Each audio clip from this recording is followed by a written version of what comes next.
Merhaba arkadaşlar. Manjaro kullanıyorum ve tecrübelerimi ve bu zayıflama sürecinde öğrendiklerimi anlatıyorum. Başlamadan önce hatırlatma yapmam gerekiyor. Bu bir reklam videosu değildir. Ben de ücretiyle satın aldım bir eczaneden. Bu bir tıbbi tavsiye videosu değildir. Ben doktor değilim. Ben diyabet hastasıyım ve kiloluyum. Doktor tavsiyesiyle başladım. Size de kesinlikle bir endokrinoloji doktoruna danışmadan kullanmamanızı ve doz arttırmamanızı tavsiye ediyorum. Çünkü iğne çok etkili ve çok yan etkili. Büyünüze zararlı bir şey olabilir. Böyle bir hata yapmayın. Lütfen bir endokrinoloji doktoruna danışın ve öyle kullanın. Arkadaşlar ben 100 kilo başladım.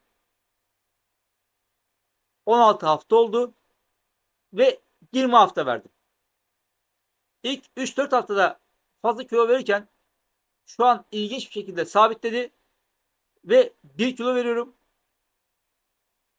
Kalem formu kullanıyorum. Kalem formundan 4 tane 7,5, 4 tane 5 vuruldum. 4 tane de 2,5 vurulup kalem bitecek. Bir dörtlü flakon daha var bende. Ben şöyle yaptım. Bir karar verdim. Manjaro 72 haftalık kullanımda %22 sonuç veriyormuş. Bu ulaşılabilecek en iyi sonuç kabul ediliyor. Ozempic'te %16. Ben dedim ki biraz daha kontrollü giderim. Yememe içmeme dikkat ederim. Ve her sabah 6 kilometre, akşam 6 kilometre yürüyorum hafta içi 5 gün. Ben bunu 24 hafta uygularım ve 24 haftada 30 kiloya ulaşırım dedim. Şu an 16 hafta oldu ve 20 kilo gitti. Şimdi geri 8 hafta var. Ben eğer bu kilo kaybını korursam 8 kilo veririm. 28 yapar. Ben 35 çalışıyorum, 30'a ulaşmaya çalışıyorum. Tabii bu bir kilonun altına da düşebilir. Ondan da korkuyorum. Şimdi ne yapacağım bilmiyorum. Bir şeyler düşünüyorum aklımda. Mesela biraz daha çok et ağırlıklı besleneceğim. Böyle bir fikir var aklımda. Yani benim bunu birazcık bir kilonun üstüne çıkartmam gerekiyor. Hiç değilse birkaç hafta bir kilonun üzerinde zayıflamam lazım ki kendi hedefim olan 24 haftada 30 kiloya ulaşayım. Şimdi ben internette bakıyorum. Bir tane genç bir kıza denk geldim. Ben hiçbir videoyu seyretmiyorum. Sadece bir tane adamı seyretmiştim. Onu söylemiştim. Çok az seyrettim. Adam dedi ki ben gittim eczaneye aldım kullandım. Bunu yapmıyoruz biz. Öyle olmaz. Bu eczanede reçete satılıyor diye o riske girmeyin arkadaşlar. Girmeyin o riske. Antibiyotiği bile bugün reçetesiz kullanamıyorsunuz. Ama yıllar önce gidip antibiyotiği alıyorduk reçeteyle. Demek ki burada bir açık var. Ülke dini olduğu için. Bir de bir kız, genç bir kıza denk geldim. Onun da bir 5 dakika falan seyrettim. Sonra bir videosunu daha seyrettim. 2-3 dakikada onu seyrettim. Onun ben kapaklara baktım. Bir ayda bilmem kaç kilo vermiş. Şu an hatırlamıyorum. Çok yüksek bir rakam. 10 kilo mu 16 kilo mu ne? Tamam mı? Ben onu gördüm. Dedim ki bu zayıflayamaz. Geçen gün son bir video yayınlamış. Önüme düştü. Tıkladım izledim. Ağlıyor. Zayıflamadım. Tekrar başlayacağım diye. Kilolarımı geri aldım diye. Bak arkadaşlar. Ben bu kiloyu 5 kilo 5 yılda aldım. Belki daha fazla. Bilmiyorum. Ufak ufak. Şimdi 5 yılda 6 yılda aldığım kiloyu bir ayda verebilir miyim? Mantıklı mı bu? 3 ayda verebilir miyim? Mantıklı mı bu? Ha ben şimdi 24 haftada veriyorum. Nasıl veriyorum? Şey var. Torpil var. Manjaro torpili var. Yoksa kendi düzenli beslenmeme bunu veremem ki. Manjaro'dan destek alıyorum. Açlık hissi gidiyor. Ama şöyle bir gerçek var. Sen hızlı kilo verirsen hızlı geri alırsın. Haftada 5 kilo verme. Haftada 1 kilo ver. Ama onu mantıklı ver. Çünkü niye? Şimdi ben bu iğneyi bıraktım ve kilo almaya başladım. Ne kadar alırım? Haftada 1 kilo alırım arkadaşlar. Çünkü haftada 1 kilo verdim ben. Haftada ben 5 kilo almam, sanmıyorum 5 kilo alacağımı. Çünkü mantıklı verdim, mantıklı geri alırım. Ne oldu? Sen bunu birden verdin, birden geri alırsın. Bu kural. Diyet yapanlar o yüzden diyeti bıraktı mı geri kilo alıyorlar. Hızlı kilo alıyorlar. Hatta 5 veriyorlar, 10 alıyorlar. Sebebi bu. Ben bir hayat düzeni kurdum arkadaşlar. Kendime. Bakın. Bunu gösteriyorum artık. Bu şey oldu. Bakın arkadaşlar. Ben dedim ki şunu yemeyeceğim dedim. Bir, beyaz un. Hayatım boyunca beyaz un ve mamulleri hayatıma girmeyecek. Bak çok nadir. İleride ayda 2 ayda bir belki lahmacun, pide, mantı gibi bir tane beyaz un mamulü yiyebilirim. Ama bu ayda bir ya da 2 ayın birinde dışarı çıkamaz. Kilo alırsam onu da bırakırım. 2. Ekmek de lazım dedik ya. Ben buldum arkadaşlar bakın. Bu bir lavaş. Şimdi reklama yapmıyorum. Tamam. Gösteriyorum bunu artık her hafta moda oldu. Bu bir lavaş arkadaşlar bak. Tamam bak. Lavaş bu. Tamam. Bu neymiş? Bunun 5 çeşidi varmış. Benim aldığım markette 2 çeşidi var. Bu tam buğday ve siyez buğday unlu ekşi mayalı hamurlu lavaş arkadaşlar. Ben internete baktım, internet sitelerinde. Bunun 5 çeşidi varmış. Evdeki bunu çocuklarım bir tanesi yiyor biraz. Tamam bu bittiği zaman o 5'liği alacağım ben. Mesela ben ne yaptım? Bugün hafta sonu ya, bugün pazar ya. Bakın ben bununla arkadaşlar omlet yaptım. Ne yaptım biliyor musunuz? 2 tane yumurtayı çırptım. Tavaya çok az tereyağı koydum. Ben tuz kullanmıyorum. Ama tuz atabilirsin biraz. Kaşar ben yapmadım. Mesela kızım kaşar peyniri yapmış. Üzerine kaşar peynir biraz atmış. Biraz piştikten sonra bunu üstüne kapattım arkadaşlar. Tavaya. Biraz sonra baktım kenardan o stampulu onu işte tamam mı? Yandan biraz yaptım baktım pişiyor. Kaldırdım. 2'ye katladım. 30 saniye 1 dakikada öyle pişirdim. Yedim arkadaşlar. Gayet de güzel oldu. Hoş oldu. Gayet hoş oldu yani. Ha, şunları hayatım boyunca yemeyeceğim. Beyaz un ve mamulleri istisna 2 ayda bir tane deneyebilirim ama kilo alıyorsam vazgeçerim. Ama kesinlikle yani buna böyle kitap el bastım diyorlar. Kitap el bastım gibi kararlıyım. Hayatım boyunca şeker ve türevleri hiçbir tatlı yemeyeceğim. Hayatım boyunca bulgur, pirinç fark etmez pilav yemeyeceğim. Size bunu tavsiye ederim. Ayrıca kendimi desteklemek için de vitaminler ve takviyeler kullanıyorum. Sayayım onları size. Her hafta sayıyorum. Bak arkadaşlar ben doktor değilim. Almanızı tavsiye etmiyorum. Kullanmanızı tavsiye etmiyorum. Ama araştırmanızı şiddet tavsiye ediyorum. Arkadaşlar bakın ben videolar çekiyorum. Benim 3 tane video YouTube kanalım var. 4000'den fazla videom var. Hiçbirinde kanalıma abone olun, yorum yazın, like atın, para gönderin böyle bir şey demiyorum. Benim kanallarım para kazanmaya kapalı. Ben sosyal medyadan para kazanmıyorum. Benim bir mesleğim var. Ben mesleğimden para kazanıyorum. Ben bu işi insanlara faydam olsun diye yapıyorum. Farkındaysanız bu bir dini içerik kanalı. Bu video bir dini video değil ama bu bir dini içerik kanalı. Burada felsefi konuşmalar da var, dini konuşmalar var. Hah. Yani ben size bir şey satmıyorum. Size teşvik etmeye çalışıyorum araştırmaya. Arkadaşlar bakın ben şu an kütüphanemde dizili karşılayıp kavanozda seri olarak çok uzak ama ezberledim artık.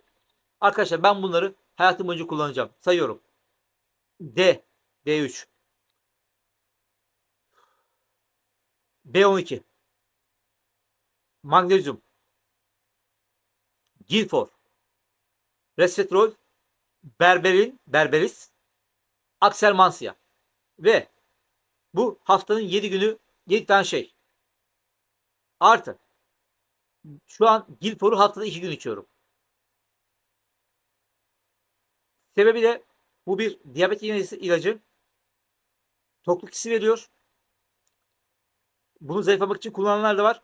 Ben ama bunu asıl kullanma sebebim içindeki metformin. Metformin araçların yaşlanmayı azaltıyor, engelliyor. Bu 7'ye bir ilavem var. Mesela yarın ya da ertesi gün işte hangi gün denk gelirse bazı günleri çift koydum. Mesela şu an bakıyorum yarın demiş çarşamba. Çarşambada çift var. Ne var biliyor musun çarşambada? Özür diliyorum. Salıda çift var. Salıda çift var. Ne var? Gilfor'la beraber folik asit var. Bir kutu folik asit aldım. İçinde 30 tane var. Ben haftada bir ay kullanıyorum. 30 hafta. Yani böyle beni zengin falan zannetmeyin. Bu için para da gerekmiyor. Çok pahalı şeyler değil bunlar. Ve haftada bir tane kullanıyorsun. Kutuda ya 30 ya 60 tane oluyor. Şimdi ben şöyle yapacağım. Bu saydığım 7 tane var ya. Bir tane ilave var. Mesela folik asit aldım. Folik asit bittiği zaman omega 3 alacağım. 60'lı kutudan bir sene bitecek. Bir sene bir ay gidecek yani. 13 ay gidecek. O bittiği zaman kirli alacağım. Bir şey daha var arkadaşlar. Hep ismini unuttum. Hiç almadım daha şu an onu. Bromelain. Onu alacağım. Şimdi yani haftanın 7 günü 8 farklı şey kullanacağım. Siz de araştırın arkadaşlar. Ha, bu yaşadığımız zaman da takviyesiz olmuyor. Ben biraz önce dedim ki bir kıza baktım. Çok hızlı kilo vermiş. Ben baktım böyle videolara. O kızı işte toplasan 10 dakika etmeyecek kadar izledim. Bir de bir adamı 3-5 dakika izledim. Ama ben kapaklarındaki yazılara bakıyorum. Şimdi şu kadar ayda şu kadar kilo verdim. Ben arkadaşlar bunların bazılarının tık için yalan olduğuna inanıyorum. Mesela bir ayda 10 kilo verdim diyor. Bir ayda bilmem 16 kilo verdim. Ben bunların tıklanmak için yalan olduğunu inanıyorum. Ben şu an sizi burada kandırmıyorum. Çünkü benim abone, izlenme böyle bir kaygım yok. Bu işten para kazanmıyorum ben. Yani şu an dolandırıcı da değilsiniz. Dolandırılmadığınız bir adrestesiniz. Ben bunlara inanmıyorum. Ben şunu anlıyorum. Her insanın bünyesi aynı değil. Her insan aynı kiloyu veremez. Ayrıca mesela ben düz bir rakamla başladım. 100. 100'e 70 gram vardı. 70 gram geçiyorum. 60 gram hatta. 60 gram vardı. 100, ben 100 kilo başladım. Ve çok rahat hesaplıyorum. Mesela şu an 16 hafta ve ben %20 kilo vermişim. Çünkü 20 kilo verdim. Şimdi adam yazıyor şu kadar kilo verdim. Sen kaç kilodan o kadar kilo verdin? Şimdi ben 100 iken %20 verdiğimde 20 kilo verdiğimde %20 kilo vermiş olurum. Ama sen 150'ysen 20 kilo verdiysen ne yapar? %10'u 15. %17,5 falan kilo vermiş oluyorsun sen. Yani herkes aynı değil arkadaşlar. %12,5. Yani o da 20 kilo verdi. Ben de 20 kilo verdim. Siz bunları boş verin ya. Kimin ne kadar kilo verdiğini. Herkes aynı bünye değil. Herkes aynı kilo veremeyebilir. Hani ben 16 haftada %20 kilo verdim. Sen vermediysen bunu sorun yapma arkadaşlar. Bırakma yani işin peşini. Bak Müslümansan işin kolay. Niye kolay? Çünkü oruç tutuyorsun. Oruç tutuyorsan hani böyle bir yılda bir ay kendini dinleyebiliyorsun. Tamam. Bunu bir dinamik haline getir. Bizde yemek adet, alışkanlık. Ağzın boş durmasın. Bu alışkanlığı bırakın arkadaşlar ya. Başka bir zevk bulun kendinize. Başka bir zevk bulun kendinize. Sırf alışkanlıktan atıştırmak olabilir mi ya? Bu mantıklı mı arkadaşlar ya? Yani bundan 200 sene önce yaşasanız marketler olmasa, marketlerde böyle raf raf dizilmiş atıştırmalıklar olmasa atıştırmak diye bir alışkanlığınız olabilir miydi? Yapmayın bunu. Atıştıracaksanız da hiç değilse ama abartmadan kuru yemiş atıştırın. Onu yiyin bari. Bir de şöyle bir şey var ya. Hayatımızda çay saati. Yani akşam 4'te 5'te bir şey yemek zorundayız. Niye arkadaşım? Niye ya? Neden ben yemekten birkaç saat önce bir şey yemek zorundayım? Kanun mu bu? Kural mı bu? Bu çay saati olayını unutun arkadaşlar ya. Çay saati dediğin şey 19. yüzyılda İngiliz bir düşes ismi Amna. Bu abla Düşes, para var, huzur var. Tamam mı? Arkadaşlar önce kendisi çayın yanında bir şeyler yemiş. Sonra gelen misafirlerine ikram etmiş. Onlar da ne güzel çayın yanında bir şey yeniyor falan. Onlar gitmiş etrafta yapmışlar. Yayılmış. Bize kadar gelmiş. Bunun bize gelmesi Tanzimat Fermanı'ndan sonra. Yok öyle bir şey yani. Bizde çay yok ki zaten arkadaşlar. Ha mesela ben de çay fanatiyim ama sabah içmezsem olmaz falan. Ama öyle bir şey yok yani. Çay 1787 yılında Japonya'dan gelmiş ülkemize. 1787 arkadaşlar. Ve tutmamış, yetişmemiş, yetiştirememişler. Yayılmamış, bilinmemiş. 1923'te kendisi saygıyla anıyoruz. Zincirlerin demiş bu Rize'de yetişir. Oranın toprağı buna müsait. Rize'ye ekmiş ve bize çay diye bir şey hayatımıza girmiş. Tamam çay girdi de İngilizler'de çay saati girdi. Bırakalım arkadaşlar bu alışkanlıkları ya. Bırakalım böyle. Yani sabah kalktığında öğlen ne yiyeceğim diye düşünme. Sil kafandan bunu ya. Öğlen olduğunda akşam ne yiyeceğim diye düşünme. Tamam yemek keyifli bir şey.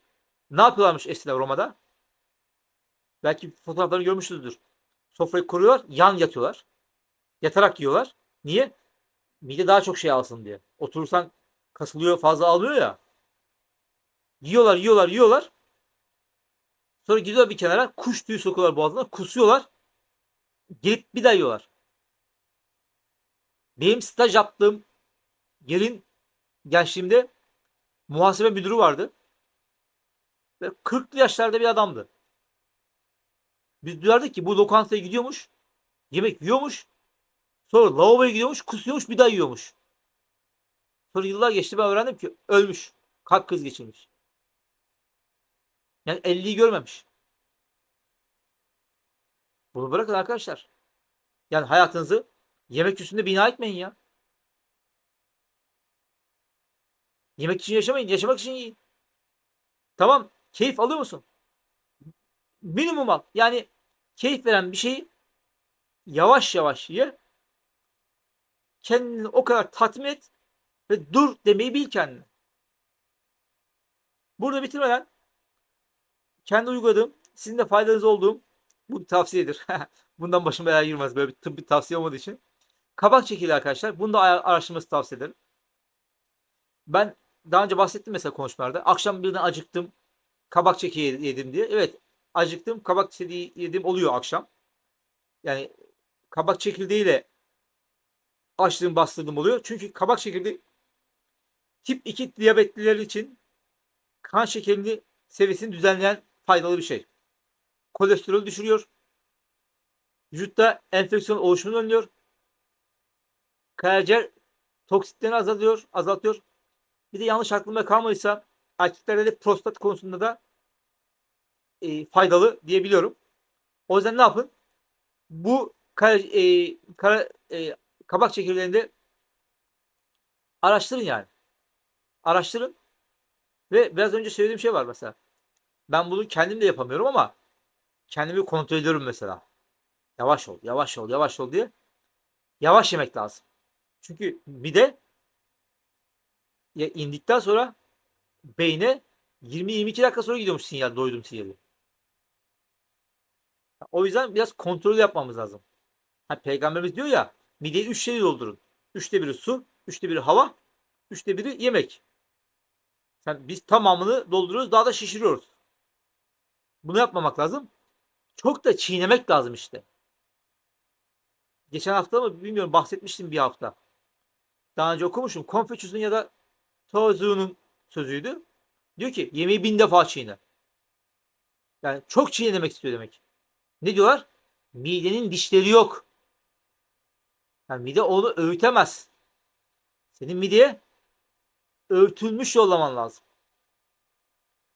Şunu da söyleyerek bitireyim. Bu haftaki konuşmamı. Arkadaşlar zayıflarken protein almamız lazım.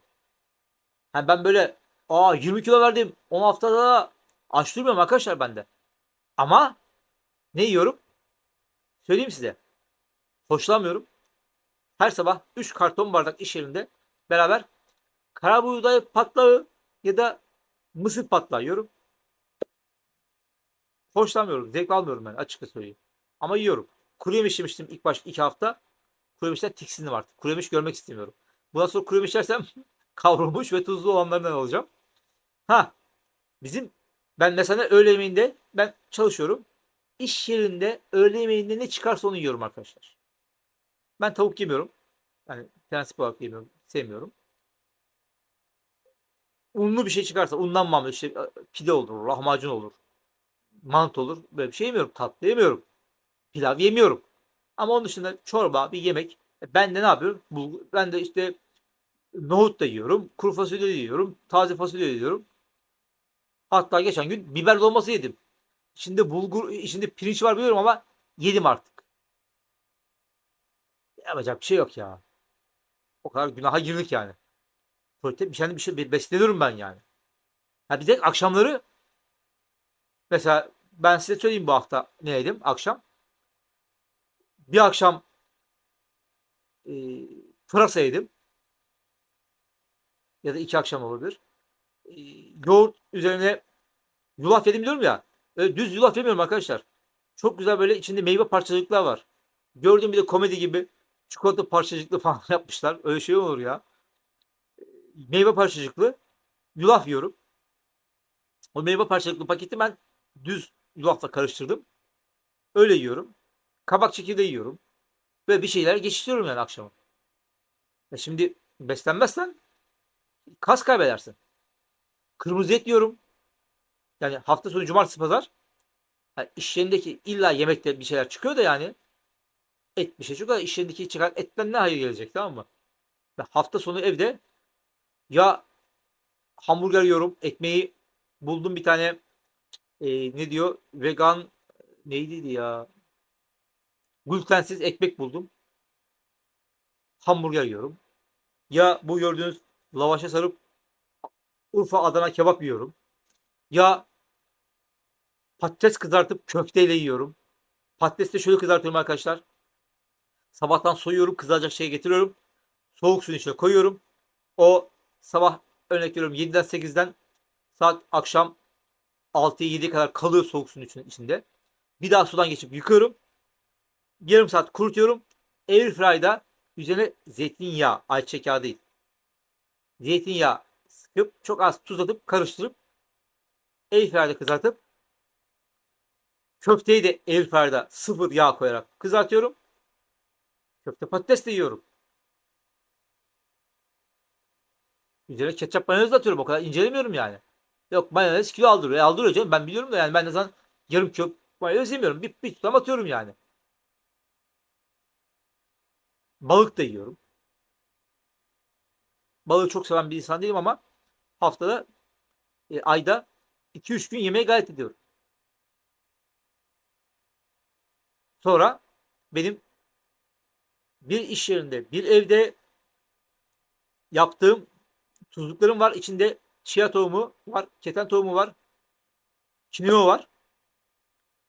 Çorbaya, salataya, yediğim o yoğurtlu yulafın içine onlardan atıyorum arkadaşlar. Bunları yiyeceksiniz.